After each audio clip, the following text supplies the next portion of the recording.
What you are seeing is, they are trying to in fact lift it up.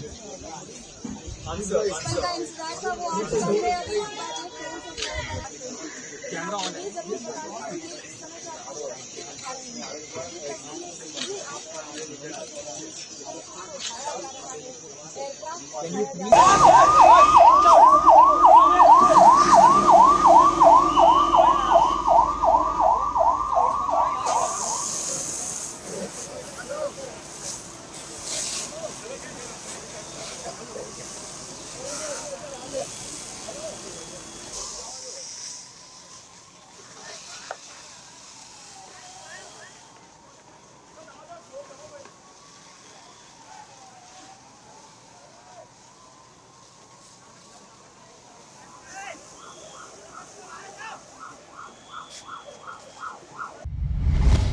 बारह जून को हुए विमान हादसे को लेकर अभी तक लगातार जांच चल रही है कि आखिर क्यों हुआ ये हादसा, क्या वजह थी।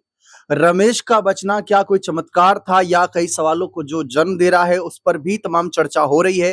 फिलहाल लगातार इस पर अपने दर्शकों से बातचीत कर रहे हैं, उनके कमेंट्स पढ़ रहे हैं, तो यही अंदाजा लग रहा है कि लोगों की मांग है कि कहीं ना कहीं रमेश का बचना किसी चमत्कार से कम नहीं। लेकिन बहुत से लोगों के सवाल हैं कि उनके सिर्फ खरोच आना, चलकर वापस कहीं ना कहीं बाहर आना, मोबाइल फोन हाथ में रहना, तमाम सवाल वहां से उठने शुरू हो गए थे।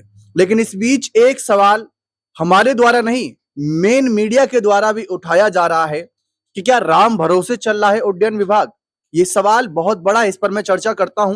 फिलहाल आज 25 तारीख है, इतने दिन बीत चुके हैं इस हादसे को, और आज एक बड़ी रिपोर्ट सामने आई है कि कितने लोगों की इस पूरे हादसे में जान गई। इस पूरे दुर्घटना हादसे में जो विमान टकराया, जिस हॉस्टल से टकराया, वहां पर कितने लोगों ने अपनी जान गंवाई। अब इस पर जो रिपोर्ट सामने आई वो हैरान करने वाली है। सवाल इसीलिए मेन है क्योंकि आज के समय अगर हम देखें, जब महाकुंभ जैसे भव्य आयोजन होते हैं, 40-50 करोड़ लोग वहां जाते हैं, तो उसके आंकड़े कुछ ही घंटों में सामने आ जाते हैं। लेकिन इतना बड़ा हादसा होता है और उस हादसे की रिपोर्ट में कितने लोगों ने जान गंवाई, उसकी चर्चा आज हम 25 जून को कर रहे हैं एक रिपोर्ट के आधार पर। अब आप सोचिए कि 10 दिन से ज्यादा बीत जाने के बाद वो रिपोर्ट सामने आई है, तो क्या ही सवाल उठे। क्योंकि किसी मीडिया चैनल ने दिखाया 265 लोगों की जान गई, किसी ने कहा कि आंकड़ा 300 के पार है, किसी ने कहा कि किसी भी हॉस्टल में जो मौजूद लोग थे उनकी किसी की जान नहीं गई, सिर्फ जो विमान में सवार यात्री थे उनकी जान गई। किसी ने तो रमेश को ही जिंदा नहीं दिखाया था, सबने कह दिया था कि 200 के 242 लोगों की जान चली गई। ऐसे तमाम रिपोर्ट्स जो थी फर्जी तरीके से, जिनकी कोई कहीं ना कहीं सुनियोजित तरीके से कोई जांच भी नहीं हुई थी, बस वो छप गई, सबके सामने और आपने देख लिया और आपने इस रिपोर्ट को यकीन मान लिया। लेकिन आज आपके सामने पेश करने वाला हूं वो रिपोर्ट कि इस मामले में कितने लोगों की जान गई और क्या सचमुच राम भरोसे चल रहा है ये कहीं ना कहीं पूरा उड्डयन विभाग। इस पर चर्चा करने से पहले हमने अमन सर से बातचीत करी थी कि रमेश का बचना और उनका कहीं ना कहीं चुप्पी साध लेना बहुत सारे सवाल उठा रहा था। क्योंकि अगर हम देखें तो रमेश किस कंडीशन में बचे और उसके बाद जो अब उनकी चुप्पी है उस पर भी सवाल उठ रहे हैं, तो देखिए उनका क्या जवाब आता है। रमेश का अकेले बचना बहुत सारे सवालों को जन्म दे गया, लेकिन चमत्कार बहुत सारे लोग मान रहे हैं। अब रमेश पर भी नजरें थी कि रमेश उस प्लेन में आखिर ऐसा क्या हुआ था, उसकी सच्चाई सबको बताएं, पूरी दुनिया को बताएं। जब वह उस कहीं ना कहीं हादसे से सामने आए थे, पूरे देश के सामने, पूरी दुनिया के सामने अस्पताल में एडमिट थे, तो कुछ चैनल्स ने, कुछ गिने चुने चैनल्स ने उनका इंटरव्यू लिया था, जो कि सवाल जवाब उन्होंने दिए थे। लेकिन तब काफी जख्मी हालत में थे, तो उतने सवाल उनसे नहीं पूछे गए। फिर उसके बाद कहीं ना कहीं हमने देखा कि मोदी जी ने भी, अमित शाह जी ने भी उनसे बातचीत करी, काफी देर तक बातचीत हुई।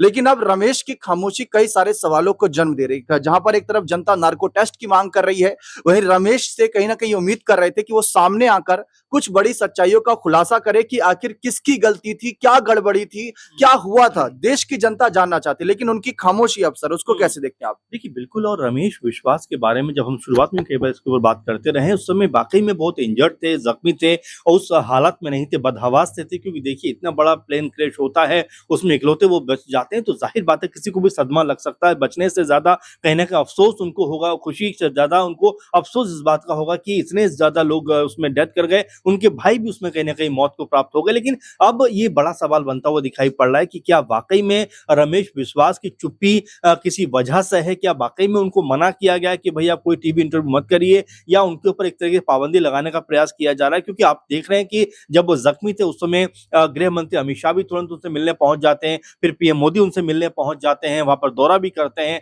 और उसके बाद जो है इक्का दुक्का चैनल से जो बातचीत भी करते हैं और यही कहते हुए नजर आते हैं रमेश विश्वास की भाई सब कुछ मेरे सामने हुआ था, सब कुछ मेरी आंखों के सामने था, मुझे पता नहीं अचानक क्या हुआ, कैसे हुआ, मैं कैसे बच गया, ये मुझे भी इस बात का अपने ऊपर विश्वास नहीं हो रहा है, लेकिन एक झटके में सब कुछ हुआ। तो ये तमाम बातें उन्होंने उस वक्त कही थी, लेकिन अब देखिए वो ठीक है, क्योंकि आप देखेंगे हम 24 तारीख में बात कर रहे हो, तकरीबन ये 2 सप्ताह के आसपास का मामला होने जा रहा है। तो ऐसे में अब रमेश विश्वास को सामने आना चाहिए, बात करना चाहिए कि आखिर कहाँ गड़बड़ी थी, क्या हुआ, कैसे हुआ, किसने उनको आकर ये बोला कि भाई ऐसा जो प्लेन क्रैश होने वाला है, यानी किस तरह का माहौल उस समय था, लोग कैसे चिल्ला रहे थे या क्या कह रहे थे, पायलट ने आकर क्या कहा था, या जो भी वहां पर स्टाफ था वो क्या कुछ कहता हुआ नजर आ रहा था, इसकी जानकारी भी उनको साझा करनी चाहिए। लेकिन जिस तरह से उनकी चुप्पी कहीं ना कहीं दिखाई पड़ रही पूरे मामले को लेकर, बीते दिनों वो नजर भी आए थे अपने भाई का अंतिम संस्कार के वक्त, लेकिन उसके बाद भी उन्होंने मीडिया से अभी तक कोई बात नहीं की है। उसी तर्ज पर तमाम दर्शक दीपक ये बात कह रहे हैं कि भाई अगर इतना बड़ा हादसा हुआ है, उस हादसे में अगर वो बचे हैं तो जाहिर बात है कि उनको सच जो है वो सामने लेकर आना चाहिए, बातों को सामने रखना चाहिए, कहां पे गड़बड़ी थी, किस पॉइंट पे जाकर लोगों को ये पता लगा कि प्लेन क्रैश होने वाला है और उन्होंने किस तरह से फैसला किया। ये तमाम जो बातें हैं वो अभी भी जिज्ञासा लोगों की बनी हुई है, क्योंकि लोग तो यहां तक कह रहे हैं दीपक कि उनका नार्को टेस्ट होना चाहिए, कहीं कोई साजिश तो नहीं थी, कहीं कुछ ऐसा तो नहीं था। देखिए हर बात में कहीं ना कहीं इतना बड़ा हादसा हुआ है तो एक संभावना तलाशने की कोशिश की जाती है। आप भी देखते हैं कि तमाम ऐसे मुद्दे होते हैं जहां पर छोटी छोटी चीजों के जरिए मसलों को सुलझा लिया जाता है। तो ऐसे में लोग यही बात कह रहे हैं कि भाई जब आर्यन जो है एक वीडियो फिल्म बना रहे थे अपने कैमरे अपने मोबाइल फोन से और अचानक इस तरह का प्लेन क्रैश हो जाता है तो उनको बुलाकर तो पूछताछ की जाती है, जबकि वो इनोसेंट बच्चा है, कह सकते हैं उस अनजाने में उसने वीडियो वो क्लिक कर लिया। ऐसे में उसको लेकर तो कोई बात मामला बनता ही नहीं था, लेकिन फिर भी पुलिस ने तमाम चीजों को जानने परखने के लिए उनको बुलाया। लेकिन अब तक रमेश विश्वास को बुलाकर क्यों बातचीत नहीं की गई, ये सवालों घेरे में कहीं ना कहीं आ रहा है। अब आने वाले दिनों में क्या वाकई में नार्को टेस्ट उनका होता हुआ दिखाई पड़ेगा और क्या जो कमियां रही क्या उनको वो उजागर करते हुए दिखाई पड़ेंगे, क्योंकि यही बात लोग कह रहे हैं कि अगर कमी थी कह सकते हैं उस प्लेन में, अगर कहीं भी कोई दिक्कत थी, गड़बड़ी थी, तो आखिर वो सामने आकर क्यों नहीं बता रहे। जी बहुत बहुत शुक्रिया। देखा आप सभी ने किस तरीके से यहाँ पर उन्होंने क्लियर कट स्पष्ट शब्दों में कहा कि जब 17 साल के छोटे से बच्चे आर्यन से इतने सवाल पूछे जा सकते हैं, वो लड़का मीडिया के कैमरे के सामने आ सकता है, तो रमेश क्यों नहीं? क्योंकि रमेश एकमात्र व्यक्ति है जो उस प्लेन में सवार था और बचा। क्या वो कोई कड़वी सच्चाई जानता है जो आज छुपा रहा है? ये सवाल आज उठने लाजमी सी बात है। लेकिन फिलहाल जो मैंने जिक्र करा था कि कितने लोगों ने जान गंवाई, क्या सचमुच राम भरोसे चल रहा है ये विभाग, इस पर आप एक रिपोर्ट देखिए। यहां पर अगर हम स्क्रीन की तरफ आते हैं तो यहां पर आपको देखने को मिलेगा कि क्या राम भरोसे चल रहा है देश का उड्डयन सेक्टर। डीजीसीए के और ड्रीम लाइनर विभाग में मिली कई खामियां, रख रखाव में भी हुई अनदेखी।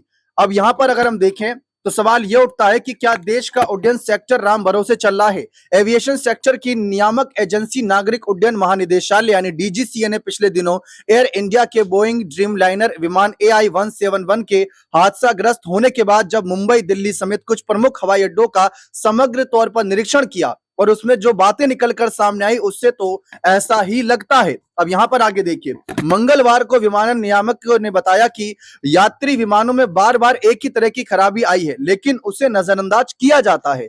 विमानों के रख रखाव को लेकर सरकारी नियमों की अनदेखी की जाती है। एयरक्राफ्ट में रवि की रिपोर्ट यानी फ्लाइट डेटा रिकॉर्ड द्वारा दर्ज की गई जानकारी को लॉगबुक में दर्ज नहीं कराया जाता। इमरजेंसी में इस्तेमाल होने वाली जीवन रक्षक पेटिका भी अपने यथास्थान पर नहीं होती, तो कहीं ग्राउंड हैंडलिंग उपकरण जैसे कि बैगेज ट्रॉली अनुपयोगी पाए गए आदि आदि। ये तमाम वो खामियां हैं जो अब सामने आ रही हैं। अब आप बताइए कि मोदी जी तो 11 सालों से सत्ता में है, तो इस पर काम क्यों नहीं हुआ? अब यहां पर देखिए, एयरपोर्ट के आसपास काफी निर्माण हो रहे हैं लेकिन उनका कोई सर्वेक्षण नहीं किया गया। हालांकि नियमों के मुताबिक एक निश्चित अंतराल पर ऐसा किया जाना चाहिए। यह विमान की सुरक्षा के लिहाज से महत्वपूर्ण है। इस तरह की दर्जनों खामियों का राजफाश डीजीसीए ने किया है। इससे न सिर्फ भारत के नागरिक उड्डयन सेक्टर की कंपनियों की कलई खोल दी है, बल्कि समूचे सेक्टर की निगरानी की मौजूदा व्यवस्था पर भी सवाल उठाया गया। अगर डीजीसीए ने अहमदाबाद लंदन उड़ान हादसे के बाद यह निरीक्षण नहीं किया होता तो सब कुछ ऐसे ही चल रहा होता। वैसे यह भी अजीब बात है कि डीजीसीए ने उन विमान कंपनियों या हवाई अड्डे के संचालन का प्रबंधन करने वाली कंपनियों के नाम नहीं बताए। साफ तौर पर यह भी नहीं बताया गया कि किस हवाई अड्डे पर किस तरह की खामियां पाई गई। इससे डीजीसीए की गंभीरता पर भी सवाल उठते हैं। फिलहाल डीजीसीए ने कहा है कि उड़ान संचालन एयर वर्दीनेस यानी उड़ान भरने लायक विमान है या नहीं, रैंप सेफ्टी यानी हवाई अड्डे का वह क्षेत्र जहां विमान पार्क होता है, air traffic control, communication, navigation व सर्विलांस सिस्टम और उड़ाने से पहले की चिकित्सा मूल्यांकन की समीक्षा की गई। इसमें यह पता चला है कि विमानों में खामियों को दूर करने को लेकर निगरानी तंत्र प्रभावहीन है और उसमें सुधार करने के लिए उठाए गए कदम भी अपर्याप्त होते हैं। किसी एयरपोर्ट पर यह पाया गया कि रनवे पर जो एक सीधी लाइन होती है वह फीकी पड़ गई है। इसी तरह से किसी एयरलाइन की उड़ानें इसलिए रद्द कर दी गई कि उसके टायर फटे हुए थे। विमानों के रखरखाव को लेकर कई तरह की खामियों का भी पता चला है।